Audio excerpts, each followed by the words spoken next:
Right. No, I came here, I was the third one in our family, so I was the little sister. I had two brothers ahead of me in the school. And I remember a lot of doing a lot of playtimes were very significant.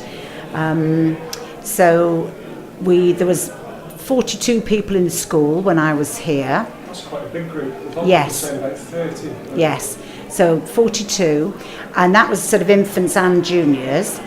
But playtimes, especially when I was one of the big girls, myself and another person who's here tonight, we were quite instrumental in organising games. So we would divide the whole school into two teams, very equally done, so there was large and small.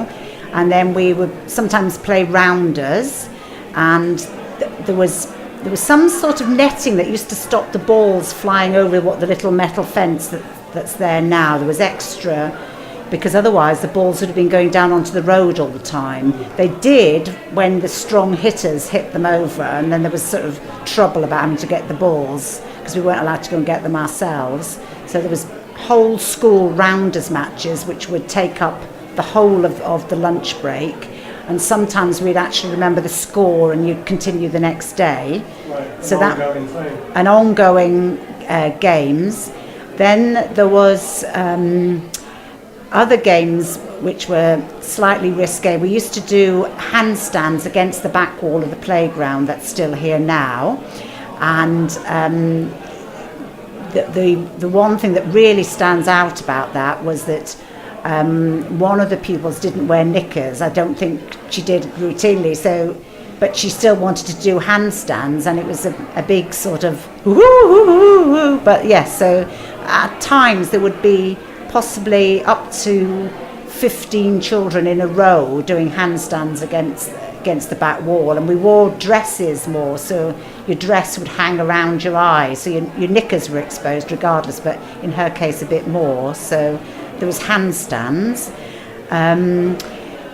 Each year, rather pointlessly, on November the 5th, we would have Catherine wheels in the playground and other sort of Roman fountains. Mr. Ellis, who's here tonight, used to bring in this box of fireworks.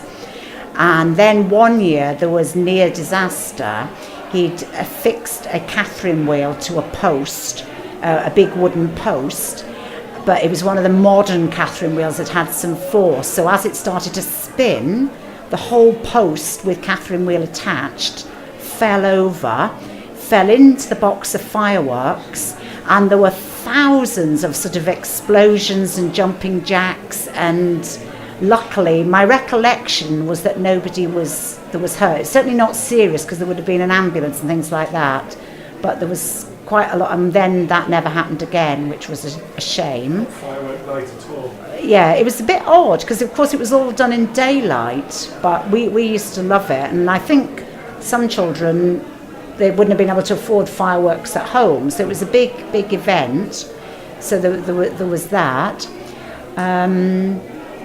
Other games we used to play, there was a sort of big bad wolf game, and this was sort of fairly sort of vicious and violent, as I recollect, which entailed maybe two leaders who would tag people, and you would try and make your team bigger and bigger. But I can remember at one time, Chris, who's here tonight, she had, of the 42, I think she had 39 in her team. There was just me and one other person, but we were determined not to give in. Other stuff, looking back, we were quite vandals. The old toilets, which are now sheds, they're still there up at the top field. We had a sort of summer game, which even then they were decommissioned as toilets. The new ones at the end were in place, but we wanted to see what was inside the shed, so we took it in turns to shoulder charge the door until the padlock broke. And the padlock did break, and I think the assumption was that it must have happened after school and at night, but when it had happened the third time, and I don't remember any playground supervision. I think the two teachers would have had their lunch when we went out to play. And interestingly, the lady who's here tonight, who used to cook the dinners, mentioned that she occasionally used to break up fights because she would notice what was going on. But I don't remember the teachers ever checking up on us, which was how we used to get into this sort of vandalism game, which became quite popular for a while. So there's those games. So that's games. I've heard a few people actually talking about fights. Yes. Bizarre. Yes, I think things used to get sort of strangely sort of tribal at times. And of course there didn't seem to be, I don't remember any direct supervision, or I think I do remember the third time we managed to break the padlock, there was a sort of Spanish Inquisition, because I think they worked out that it was clearly us kids that had done it, and we were probably doing it at the playtime. But I think it astounded them that sort of 10-year-olds were managing to sort of bust doors open, but we did.